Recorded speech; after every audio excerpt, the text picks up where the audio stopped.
The writer Wallace Wattles practiced the technique of creative visualization. In his daughter Florence's words, he formed a mental picture or visual image and then worked toward the realization of this vision. He wrote almost constantly. It was then that he formed his mental picture. He saw himself as a successful writer, a personality of power, an advancing man, and he began to work toward the realization of this vision. He lived every page. His life was truly the powerful life. Do things in a way that they are enjoyable to you. Even though you want to touch people's lives with what you do, still make sure you do it in such a way it's actually enjoyable to you first and foremost. Otherwise it can become frustrating trying to just please everyone else and how they would prefer you do your work. The reason for stress and frustration would be because you cannot control other people's interests and preferences, so to them they might always agree or disagree to a certain extent about what you're doing and how you're doing it. Creative visualization will solve this problem forever. You learn to take the director's role within your own life and express things how you feel you should be doing them. So where do things tend to go wrong with manifesting? First, we build a vision. We know we should have a clear idea and imagine a vision in our minds that show us what we desire. We have to harmonize with this vision both mentally and emotionally. Well, there's our third step. Harmonize your physicality with the vision. So the second step, or I should say the third step, is where the problem tends to come in. A person has a clear idea and desire about what they want, but they are not physically involved in any way whatsoever with their own dream. They seem to be waiting until the right time, until something happens out of nowhere, until an opportunity arises randomly for them to act on their dream. It is true you could live in that manner, and perhaps in some cases it actually works, to simply wait until something happens. But the power behind creative visualization was explained at the start of the video. First you build a vision and then you physically work towards the realization of that vision. In order to do this, we need to use our mind. More specifically, we have to pay attention to the thoughts and intuitive guidance we receive.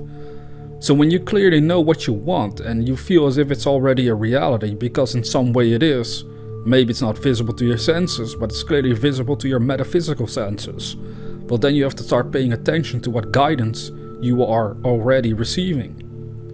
Since we start out generating energy through that process of creative visualization, it is also not uncommon or unusual for the help to come first energetically to our minds. Wallace would describe that writing, by thought the thing you want is brought to you, by action you receive it. Really think carefully about that line, since it is the secret to manifestation. People get all excited about the prospect of achieving their dream. They are well aware what they want to achieve, but then for some reason they completely miss this one point. By thought, the ideas for manifestation are brought to you.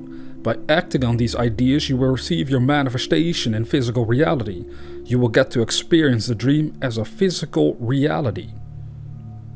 That is the element we must never overlook when applying the power of creative visualization in our own lives.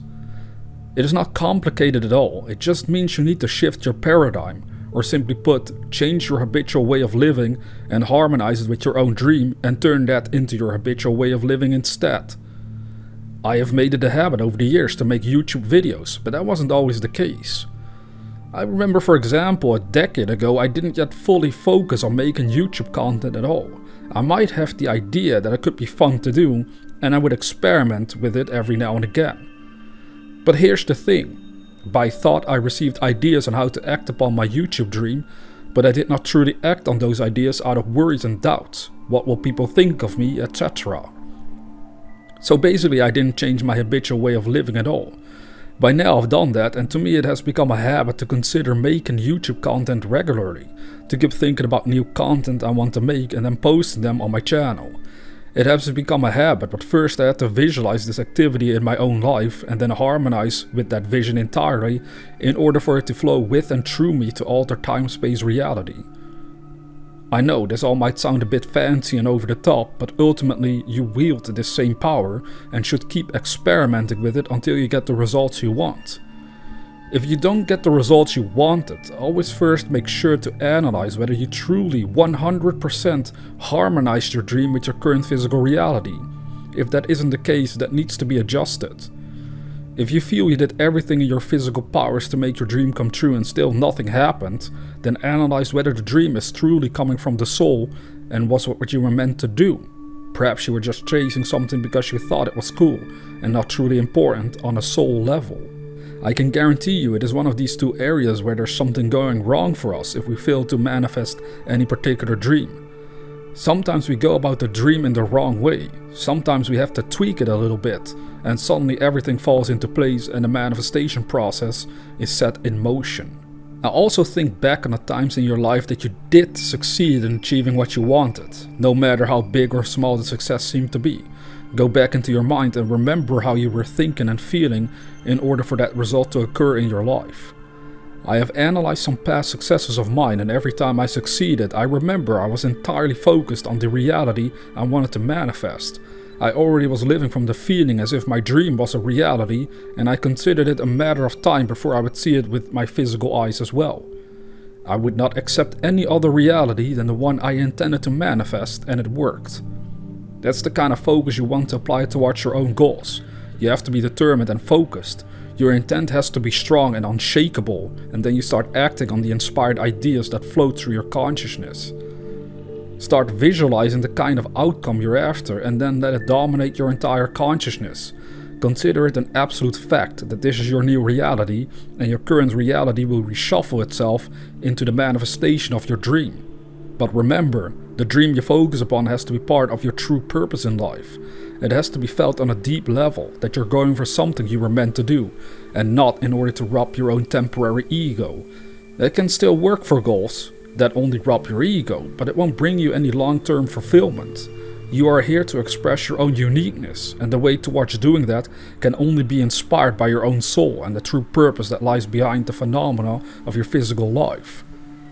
To use creative visualization in order to build visions on how to express your divine soul purpose will feel amazing and wonderful. To use creative visualization for destructive or purely egotistical reasons won't feel as great. In fact, it might temporarily feel kinda cool, but ultimately you are just fooling yourself and wasting your time.